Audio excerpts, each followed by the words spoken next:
Well, boys, what is it like driving a 2002 M5? E39 M5, whatever you want to call it. Pretty good. That's how it is. Pretty fun, pretty entertaining, and pretty exciting. Well, let me show you. Because of the steering wheel, BMW and their alignments, shouldn't be saying that, but something specifically about this car. The owner's been having a hard time.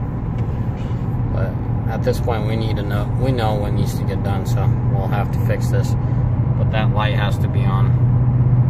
Gotta shut off the traction control because the angle positioning sensor on your steering wheel, or the angle sensor on your steering wheel, is freaking out. So it's either screwing with you or it'll just throw the light itself, shut down your traction control. But anyways, what is it like driving one of these? This is a supercharged. It's not a regular E39. It's a supercharged M5, and it's quite the difference. It changes a lot of things, you know. It becomes a more touchier car, becomes more sensitive and whatnot. So figured I'd talk about it. There's not a whole lot of supercharged E39s out there. There's some, but there's not a lot of them. And this is a stage 2. My buddy, I can't remember. I'm not 100% sure who he got it from. Don't use this against me, but I believe he got it from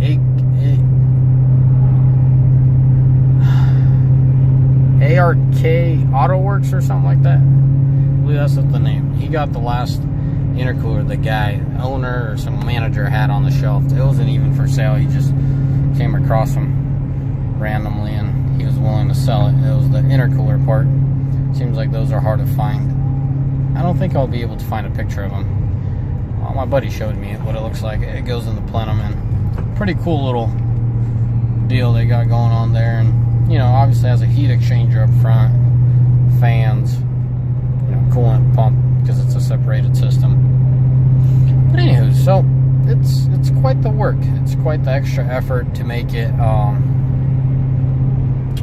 a stage 2. And for you guys out there that are contemplating supercharging your vehicle, I say skip stage 1 and go straight to 1.5 or 2. What I mean by 1.5, do your stage 1, but I absolutely add the cooling fundamentals of it. Because this thing starts cooking really quick. I've been driving it for a little while now, and look, see where the temps are. The oil, the coolant. You got a little bit of reserve. You got a little bit of capacity. A reserve capacity where once you start gunning it, you're not pushing the limits. So that's the nice thing about this car and the way it's set up. So independent, little cooling system of its own and this and that, and that's a must. I believe he was gonna go down to a stage 1 pulley because he added 3 more PSI, and he really the outcome of the true street performance didn't increase that much. So he wasn't. I don't know. I believe he wasn't going to keep it at stage 2. He was going to bring it down to stage 1 as far as power goes, but as far as cooling mods go, it's going to be you guys get the idea here. He's going to keep the cooling. Cooling is a big must. Man, this is a toss-up. We're not 100% sure what made it better, but I'm going to say it. ESS provided the first stage. That's who he worked with, and then ARK Auto Works is the second guy. Now, don't quote me on that. I'm not 100% sure. But ESS tune just straight up sucked, guys. I hate putting that name out there and being so negative about it. But as nitpicky as I am, as my buddy is about, fine precision tuning, absolutely ridiculous. There ain't no precision tuning about it. We swung with an axe with that tune. But anyway, so at the same time, he added the cooling, and he added a different tune. So a mixture, absolutely a mixture of those two, what made it so much better. He got a lot better low end. I'm talking about like low end. The car feels a lot more alive, and that's majority of it because of cooling. It has nothing to do with ESS, but that fine tune is what gives it that edge on the ESS. And they're good guys out there. You don't talk to an answering machine for half an hour before you get a real person, if you get a real person.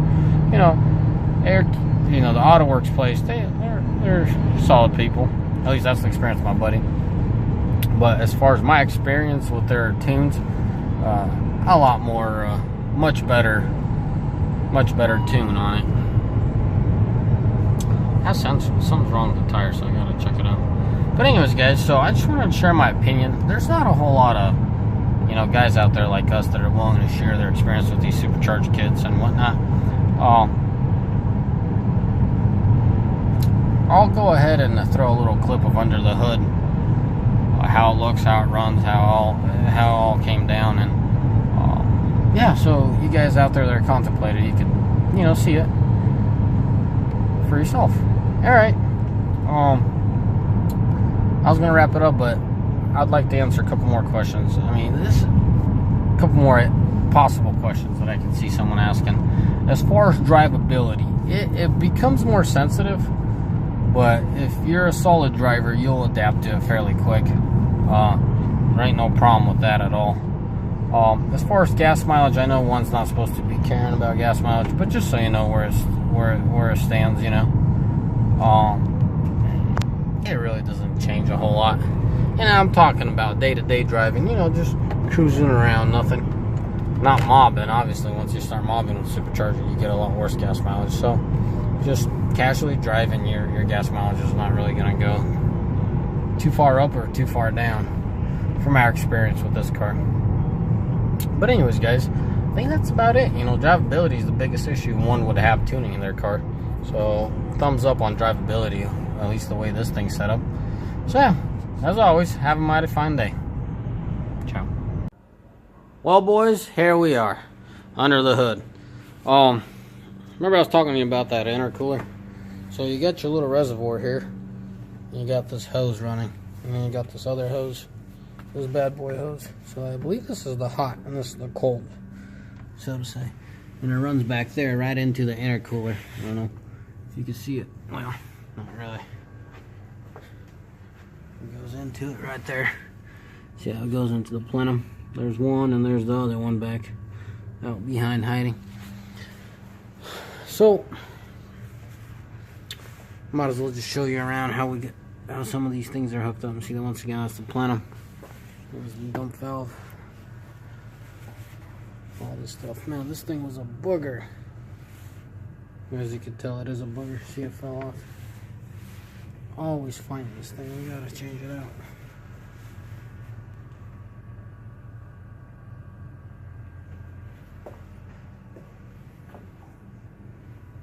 Look at that clearance.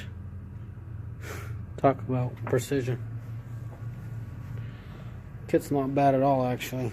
So it goes from this reservoir into a pump that sits right about here. You can see the clamp of it right there. So, and then you got the intercooler, fatty intercooler down here. Oil cooler with a fan. And that's just one fog light. Because he didn't really need that there, but there's that duct for the braking system. So she's rigged pretty good. Some touching up, you know, maybe a mesh down here. I think that'll be it. You know, I'll yank out that fog light, throw a mesh in there, and then some mesh here and here, so it looks cleaner. But that's about it. That's all I would do. As I said, I'll show you how it looks underneath. So here you have it. All right, boys. Behave. Goodbye.